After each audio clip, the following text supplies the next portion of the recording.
Selamat datang di Pras Journey, tempat kisah tak semua orang berani mendengarnya.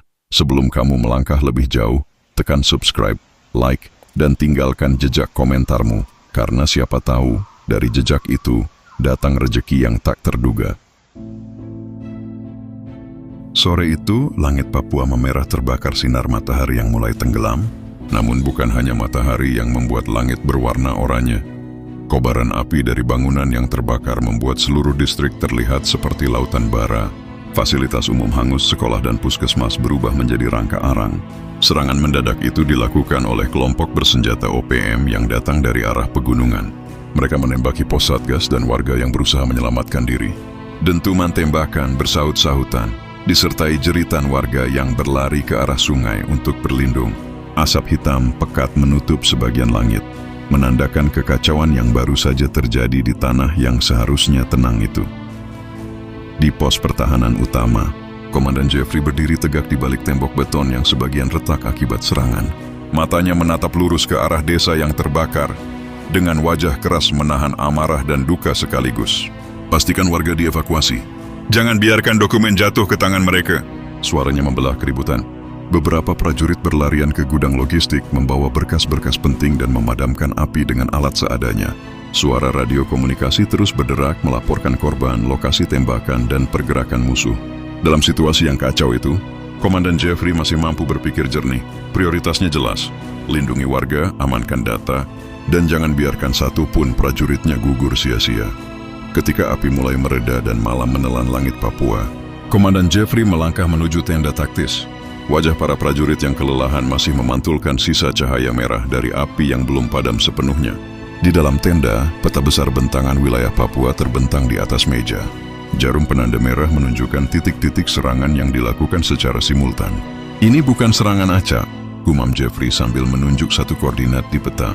Mereka tahu waktu rotasi jaga dan posisi pos supply. Semua yang hadir terdiam.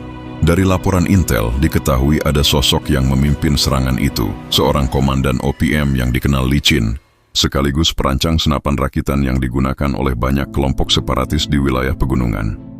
Rapat darurat dimulai hanya beberapa menit setelah itu. Suasana tenda tegang, hanya terdengar suara hujan rintik-rintik di luar dan deru generator listrik yang bergetar halus. Pimpinan sektor keamanan dan petinggi militer berkumpul mendengar laporan lengkap. Kita tak bisa diam, ucap Jeffrey tegas. Serangan mereka sudah menyentuh fasilitas warga sipil. Setelah serangkaian analisa, keputusan negara diambil dengan tegas namun hati-hati. Operasi khusus akan diluncurkan, bersifat cepat, senyap, dan terukur. Target sudah dikonfirmasi, sang komandan OPM yang bertanggung jawab atas perakitan senjata dan serangan kali ini. Misi itu berisiko tinggi, karena target dilindungi oleh pengawal-pengawal brutal yang dikenal tak kenal ampun. Beberapa menit setelah keputusan diambil, Jeffrey menatap ke arah layar komunikasi di hadapannya. Sinyal terenkripsi dari markas besar terbuka, memperlihatkan sosok yang sudah dikenal banyak prajurit senior, Letnan Mayor Mufasa Danudirejo. Suaranya tenang namun tajam, menandakan pengalaman panjang di medan operasi lintas negara. Saya sudah menerima laporan, Komandan Jeffrey, katanya. Kita tidak bisa menunggu lebih lama. Keamanan nasional sudah di ujung tanduk. Ketika salah satu perwira bertanya pasukan mana yang akan dikirim, Mufasa menjawab dengan kalimat singkat yang langsung mematikan semua keraguan di ruangan itu. Aku punya pasukan khusus sendiri. Tidak ada yang berani membantah. Semua tahu, kalimat itu berarti operasi ini tidak akan seperti misi biasa. Di luar tenda, api masih membara di beberapa titik. Prajurit berjaga di pos, mata mereka waspada mengamati setiap gerak di balik gelap hutan. Komandan Jeffrey berdiri di depan pos dengan tangan terkepal, menatap jauh ke arah timur di mana pegunungan berdiri membisu. Dalam hatinya, ia tahu, malam ini bukan akhir dari kekacauan. Ini baru permulaan dari operasi yang akan mengubah segalanya. Dan di kejauhan, Letnan Mayor Mufasa sudah mulai menyiapkan pasukannya. Pasukan yang tidak dikenal banyak orang, tapi namanya berbisik di kalangan militer sebagai bayangan terakhir negara. Pasukan yang akan turun ketika semua cara biasa tak lagi berhasil. Rapat tertutup itu digelar di markas utama dengan penjagaan berlapis. Tidak ada wartawan, tidak ada suara selain desingan kipas dan langkah prajurit penjaga yang bergema di luar ruang rapat. Komandan Jeffrey berdiri di samping layar taktis yang menampilkan citra udara wilayah pegunungan. Serangan ini jelas terencana. Mereka tahu titik rawan kita, ucapnya dengan nada tegas. Seorang perwira muda mengajukan laporan.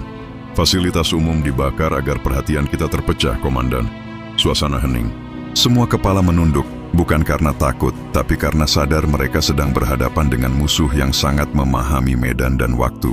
Keputusan tak bisa diambil sembarangan. Setiap langkah akan menentukan stabilitas satu wilayah. Ketegangan makin terasa ketika pintu rapat terbuka dan langkah sepatu berhak keras terdengar mendekat. Letnan Mayor Mufasa Danudirejo memasuki ruangan tanpa banyak kata. Semua berdiri memberi hormat. Wajahnya tenang tapi matanya tajam, menelusuri setiap laporan di meja. Ia tidak butuh basa-basi. Ia sudah tahu inti masalah bahkan sebelum briefing dimulai.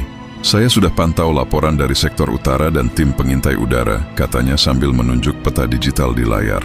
Koordinat target sudah terkonfirmasi di Lembah Mapunduma. Komandan musuh ada di sana, bersama pengawal intinya. Ia menatap para perwira di ruangan itu satu persatu, seolah menakar siapa yang siap dan siapa yang hanya menonton. Pasukan mana yang akan dikerahkan? Tanya salah satu perwira senior. Suaranya sedikit bergetar karena tahu misi ini bukan misi biasa. Mufasa menatapnya lurus tanpa senyum. Aku punya pasukan khusus sendiri, jawabnya datar. Tidak ada yang berani menimpali. Kalimat itu seperti palu yang mengetuk meja keputusan. Semua tahu Mufasa bukan perwira sembarangan. Rekam jejaknya panjang. Pernah memimpin misi lintas negara, pernah memadamkan konflik yang hampir pecah di perbatasan. Ketika dia berkata memiliki pasukan sendiri, itu berarti ia memanggil orang-orang yang hanya muncul ketika negara sudah berada di titik genting. Komandan Jeffrey menatapnya serius. Mufasa, kau sadar risiko ini? Mereka bukan pasukan biasa, mereka militan yang hidup di rimba. Mufasa mengangguk perlahan, suaranya tetap tenang. Saya tidak pernah menganggap mereka remeh, Komandan. Justru karena itu saya tak akan kirim prajurit muda. Saya akan panggil yang sudah pernah melihat api neraka dan tetap berdiri setelahnya. Semua mata di ruangan itu beralih padanya. Dalam diam, mereka tahu siapa yang dimaksud. 4 nama yang dulu hanya dibicarakan dalam laporan rahasia, Aldrich, Fatih, Lucas, Derbenai. Nama-nama itu bukan legenda tapi nyata, dan setiap perwira yang mendengarnya tahu betapa berat konsekuensi jika mereka kembali dipanggil. Mufasa berdiri, menatap layar yang menampilkan foto kabur markas musuh di tengah lembah berhutan lebat. Ini misi bersih, ucapnya. Tidak ada ledakan, tidak ada suara, tidak ada jejak. Kita masuk, mengeksekusi, dan keluar sebelum matahari terbit. Ia menatap semua yang hadir, memastikan tak ada yang salah paham. Ini bukan tentang balas dendam, ini tentang stabilitas negara.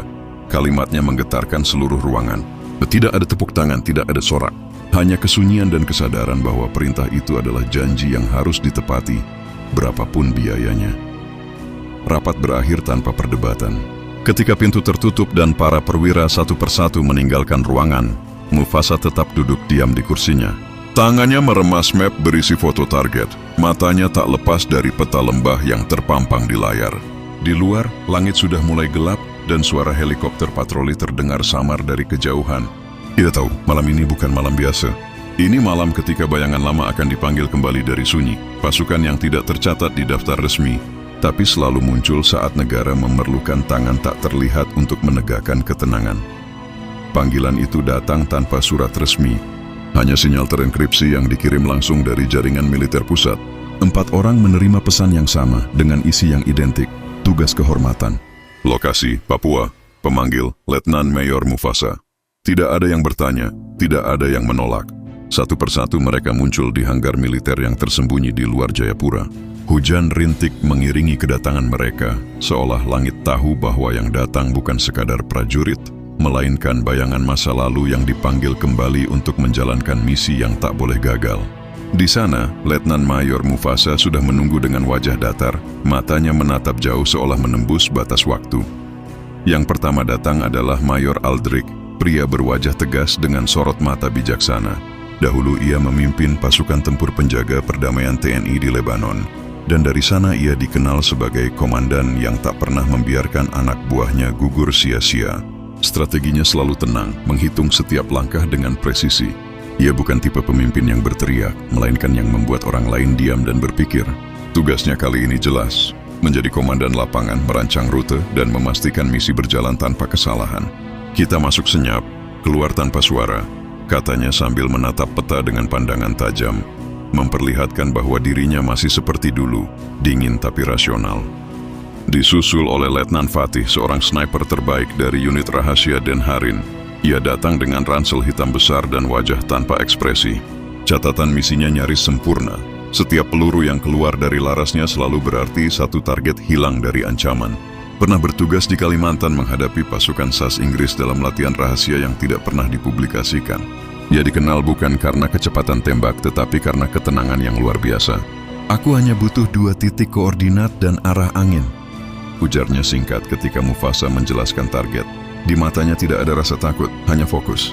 Ia adalah mata dan napas tim, satu-satunya yang mampu melihat ancaman dari jarak 1 kilometer tanpa suara. Kemudian datang Mayor Lukas, mantan pasukan sabotase Den Harin yang ahli dalam infiltrasi. Wajahnya keras, penuh luka lama yang menjadi bukti perjalanan panjang di medan operasi gelap.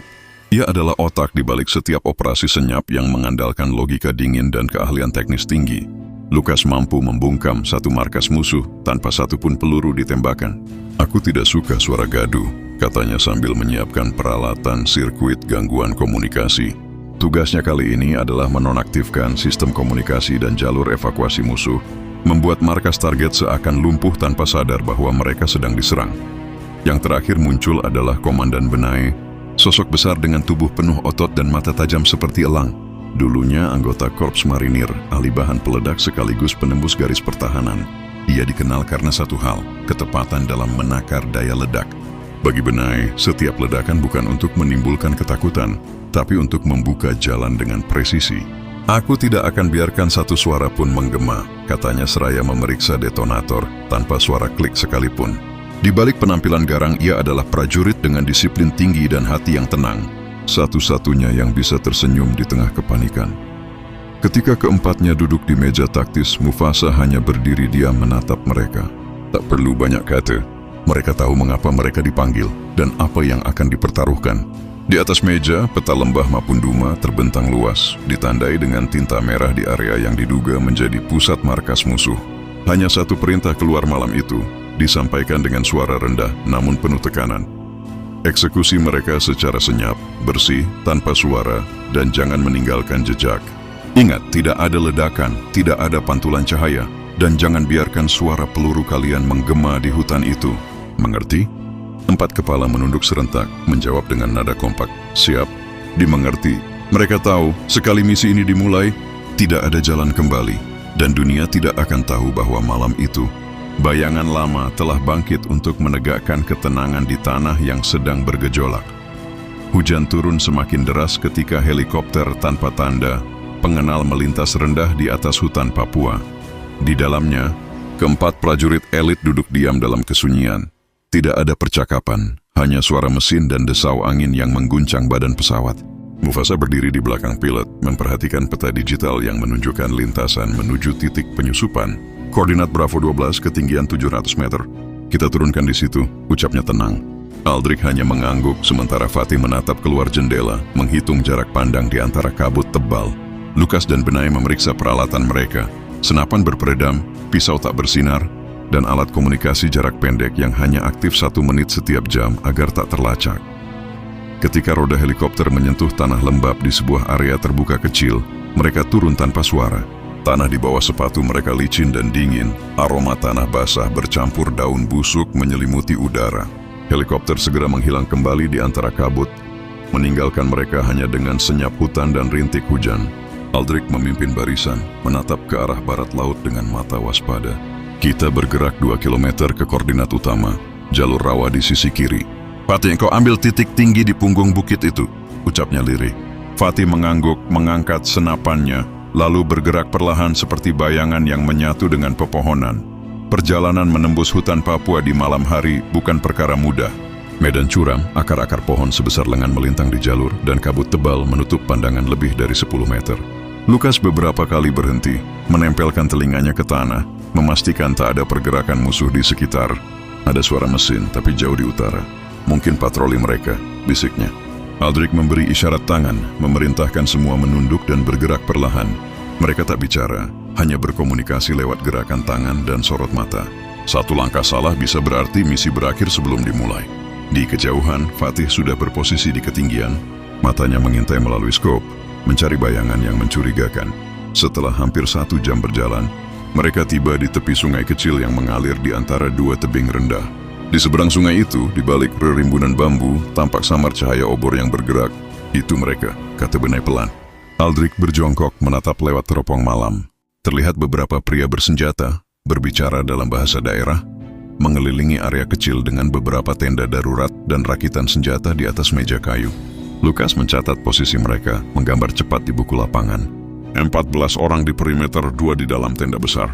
Komandan mereka kemungkinan di sana, katanya pelan. Aldrich menarik napas dalam, menatap semua anggota tim. Kita lakukan sesuai rencana.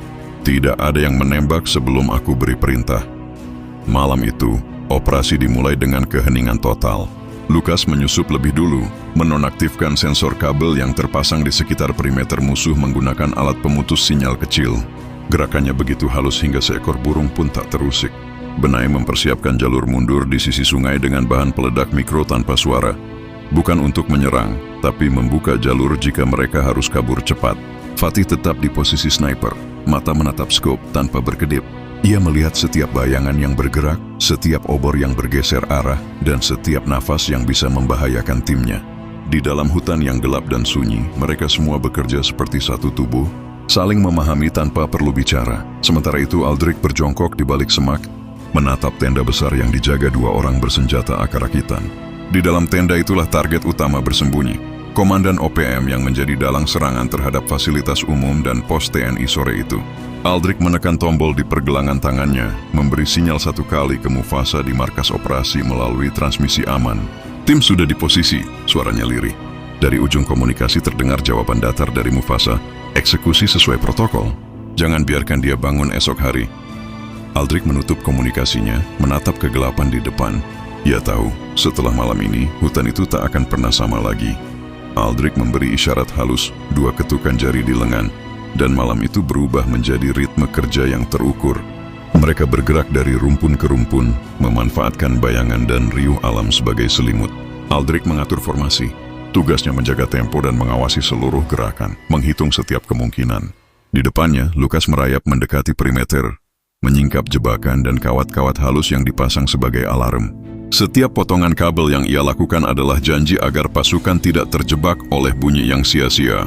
Di samping mereka, Benai menyiapkan jalur penyangga, bukan ledakan, melainkan pengunci mekanis dan palang yang bisa ditarik agar pintu anyaman tenda terbuka tanpa suara. Semua langkah diukur seperti memainkan musik yang tak boleh salah nada. Fatih sudah menemukan pos terbaik di punggung bukit kecil, tubuhnya hitam menyatu dengan kegelapan. Dari skop, ia membaca napas musuh sebagai pola, bukan sebagai manusia. Ia menghitung jeda antara obor dan bisik, menunggu momen di mana seorang pengawal meninggalkan pos untuk memenuhi kebutuhan alam. Ketika itu tiba, ia memberi isyarat kecil lewat lensa, 1 persetujuan yang hanya dimengerti oleh Aldrich dan Lukas. Dalam sekejap, 2 sosok pengawal yang menghalangi jalan diam-diam terikat oleh kain dan dibawa ke bayangan, bukan dibunuh. Aldrich memilih celah hidup bila memungkinkan, prinsip yang selalu ia pegang. Misi tuntas, nyawa tidak disia-siakan kecuali tak ada jalan lain. Lukas bergerak seperti bayangan yang mengerti mesin. Ia melepas sambungan radio kecil, menanamkan gangguan sementara pada repeater sederhana yang menjaga komunikasi lokal. Tanpa suara percakapan antara markas dan patroli putus. Sekarang tenda besar yang menjadi pusat komando terasa lebih rentan. Tanpa konfirmasi dari luar, mereka hanya bergantung pada mata dan bau. Aldrich memeriksa kembali rute mundur yang dibuat Benai. Palang mekanis itu sudah terpasang rapi, siap ditarik bila perlu. Semua ini dilakukan dengan satu tujuan, mempersempit ruang gerak musuh tanpa memanggil perhatian dari luar. Saat mereka merayap mendekat, sesosok pria berdiri di samping tenda, menepuk bahu anak buahnya sambil menenggak air dari botol. Fatih menekan pelatubang pada skop, menimbang etika dan perintah. Misi adalah menghapus ancaman utama. Aldrich memberi isyarat, 3 detik. Fatih melepaskan 1 tembakan yang teredam sempurna, tidak melukai tubuh, melainkan mengenai bahu pria itu pada titik yang membuatnya jatuh pingsan. Teknik non-fatal yang Fatih kuasai untuk meminimalkan korban. Dalam sunyi yang hampir tak terasa, prajurit itu tersungkur tanpa jerit. Di bawah ini, tim bergerak cepat. 2 pengawal lain ditundukkan dengan cekatan oleh Aldrich dan Lukas. Tak ada darah yang menggenang, hanya napas tertahan dan kain yang menutup mulut mereka. Di dalam tenda besar, Aldrich mengendap masuk bersama Benae.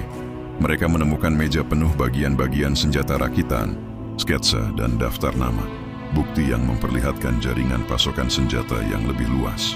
Benae mengambil satu demi satu, menandainya, menyiapkan bukti untuk dilimpahkan kepada pihak yang berwenang nanti. Aldrich menatap foto target yang tergelar di meja. Ia merasakan berat tugasnya, menjalankan eksekusi yang diperintahkan negara, namun menjaga martabat manusia di balik tugas itu. Ia memilih menutup mata pada sesaat, lalu menekan pelatuk kecil pada alat yang membuat pintu tenda depan terbuka lembut. Giliran untuk membawa target keluar sebelum fajar. Mundur mereka lakukan dengan sama heningnya seperti masuk. Jejak yang ditinggalkan minimal. Saksi hanya bau asap yang masih menguar dari tenda pengolahan senjata. Di punggung bukit, Fatih menunggu dengan napas yang masih tenang. Ketika Aldrich dan Benae muncul membawa sosok yang dibungkus rapi, ia mengangguk. Lukas memeriksa sekali lagi titik-titik pengaman, memastikan tidak ada jebakan yang tertinggal. Mereka berjalan meninggalkan markas yang kini hening, meninggalkan bukti untuk dibawa pulang, dan luka yang belum tampak bagi masyarakat desa. Di antara derasnya hujan kecil yang menutup jejak kaki, Aldrich tahu keputusan yang diambil malam ini akan diuji oleh hukum, publik, dan nurani. Namun ia percaya bahwa langkah mereka, dilaksanakan dengan ketat dan penuh perhitungan, adalah bagian dari tanggung jawab untuk mengembalikan keamanan yang dicuri dari rakyat. Hujan deras mulai turun membasahi hutan saat tim Aldrich mulai bergerak meninggalkan area kontak. Aroma tanah basah bercampur dengan kabut yang turun cepat dari lereng. Fatih menutup lensa skopnya, memastikan tak ada pantulan cahaya yang bisa menjadi penanda posisi mereka. Lukas berjalan paling depan, menandai jalur yang aman dari jebakan dan medan licin. Sementara Benae menutup posisi belakang dengan tangan selalu siaga di tombol pemicu detonator darurat yang bisa ia aktifkan bila mereka dikejar. Aldrich di tengah barisan membawa target utama, seorang perakit senjata musuh yang kini terikat dan ditutup wajahnya. Mereka bergerak cepat tanpa menimbulkan jejak kaki jelas, menyusuri lereng terjal menuju titik koordinat evakuasi di lembah Yarik. Ketika malam makin pekat, suara aneh terdengar dari arah selatan, semacam siulan panjang yang disusul cahaya redup dari lentera bambu. Lukas memberi isyarat berhenti. Dari balik kabut, muncul dua sosok yang mendekat perlahan. Bukan patroli biasa, melainkan pengintai lawan yang kembali lebih awal dari jalur patroli mereka. Aldrich langsung merendahkan tubuh dan memberi aba-aba tangan, diam dan tetap di tempat. Fatih dengan refleks tenang, membuka skopnya tanpa suara dan mengintai lewat bayangan. Dalam 2 detik, ia menembak ke arah batu besar di samping mereka. Bukan untuk membunuh, melainkan untuk memecahkan batu dan mengalihkan pandangan lawan. Lukas dan Benae langsung bergerak seperti refleks, menutup jarak dan menundukkan kedua pengintai itu dengan pukulan cepat. Tubuh mereka diikat lalu disembunyikan di semak basah. Operasi itu selesai tanpa teriakan, hanya dentum hujan yang terus menutupi langkah mereka. Perjalanan makin berat. Tanah yang mereka pijak berubah menjadi lumpur, membuat setiap langkah terasa seperti menarik beban 2 kali lipat. Fatih membantu Aldrich menyeimbangkan beban tahanan, sementara Benae sesekali berhenti untuk menandai pohon dengan pisau baja. Tanda rahasia untuk tim penjemput yang akan datang dari arah timur.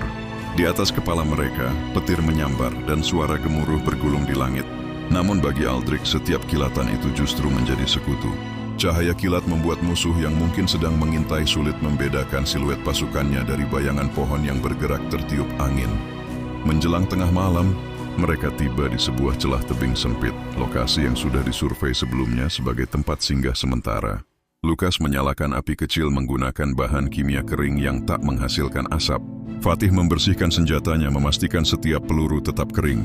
Benae memeriksa kondisi tahanan, lalu menutup kembali kain di wajahnya agar tidak terlihat oleh drone pengintai musuh yang terkadang melintas di langit malam. Aldrich duduk diam di bawah batu besar, membuka peta lipat kedap air dan mengukur ulang jarak menuju titik penjemputan terakhir.